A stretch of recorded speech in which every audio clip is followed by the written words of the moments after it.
So, imagine for a second that you break your leg today. It's painful, sure, but you know exactly what to do, right? You make a quick phone call, an ambulance shows up, and within minutes you're safely inside a hospital, totally surrounded by x-ray machines, highly trained surgeons, and, thankfully, painkillers. Fast forward a few weeks and you're back on your feet. But I want you to strip all of that modern luxury away. What if you lived, say, 100,000 years ago and you snapped your femur clean in half? How on earth did ancient humans survive something that catastrophic? Well, welcome to this explainer, where we're going to dive into a prehistoric mystery that actually completely redefines everything we know about human evolution. Which begs a pretty massive question.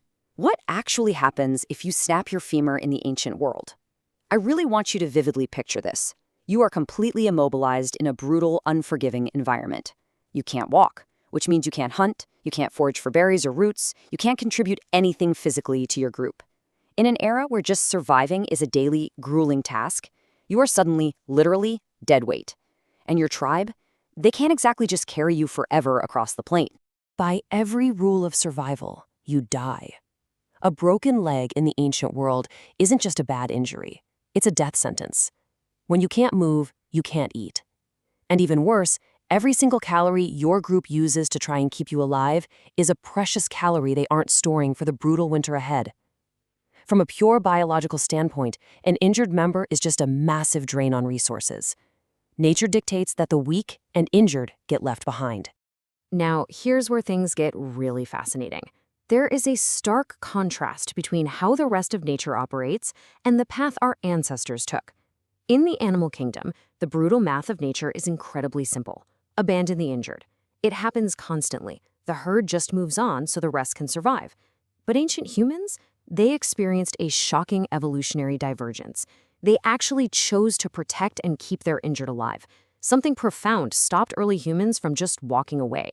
So how do we actually know this happened? Well, we know because of a massive plot twist revealed by archaeologists. And it revolves around this number right here, 40,000. Scientists have uncovered fossil records going back at least 40,000 years, and honestly, some evidence suggests even further back than that, showing human skeletal remains with completely shattered bones. But here's the truly incredible part, the absolute game changer. These weren't fresh breaks that happened right before the person died. They had mended, they had completely healed. Let's unpack exactly what this fossil evidence is telling us. We're looking at healed, not fresh, fractures, and we're talking about severe, immobilizing breaks. These fractures were so catastrophic that the individuals who suffered them would have been completely bedridden for weeks, maybe even months. They absolutely could not have survived that alone. They couldn't fetch water, they couldn't defend themselves from predators, so this is undeniable proof of long-term care. Someone intentionally stayed with them. Someone brought them water and kept them fed, day after day. The absolutely crucial point here is that keeping someone alive through a shattered femur requires something that evolution doesn't usually reward, and that is sacrifice. And it goes way beyond just tossing some food to a wounded friend. What we're actually looking at is the deliberate dawn of intentional medicine. Ancient humans didn't just passively keep the injured alive. They developed active medical practices. They basically became the world's first healthcare workers, thousands of years before civilization even existed. Anthropologists have actually managed to piece together the how directly from the bones themselves. Step 1. Careful alignment of the bone. These fractures show signs of being set so precisely that someone with actual knowledge had to apply targeted pressure. That isn't just guesswork. Step 2. Splinting. They held the bones in place with plant material or animal hide wrapping. And step 3? This one is just mind-blowing. Applying herbal poultices for infection. Some of these healed bones grew around infections in ways that prove treatments were actively applied. I mean, they had absolutely zero concept of bacteria or antibiotics, right? Yet they somehow figured out that cleaning a wound and using certain plants reduced swelling. They knew that if they gave the body time, it could heal itself. All of this brings us to the central evolutionary mystery. Why? Why would a tribe of ancient humans collectively decide to invest months of their precious resources in someone who couldn't contribute? Why sacrifice those absolutely crucial winter calories for someone who by all physical measures seemed like total dead weight? Why go through the incredible, exhausting effort of setting bones and foraging for medicinal herbs instead of just leaving them behind?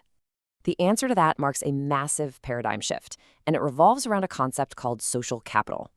Basically, social capital is the value of an individual's long-term knowledge, experience, and teaching ability over their immediate physical output.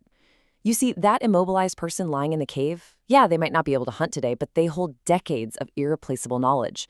They're the person who spent 40 years learning exactly how to track animal migrations, which plants are safe to eat, what to do when a baby gets sick, and exactly where the hidden water sources are during a severe drought. That knowledge, it is worth vastly more than the calories it costs to keep them alive.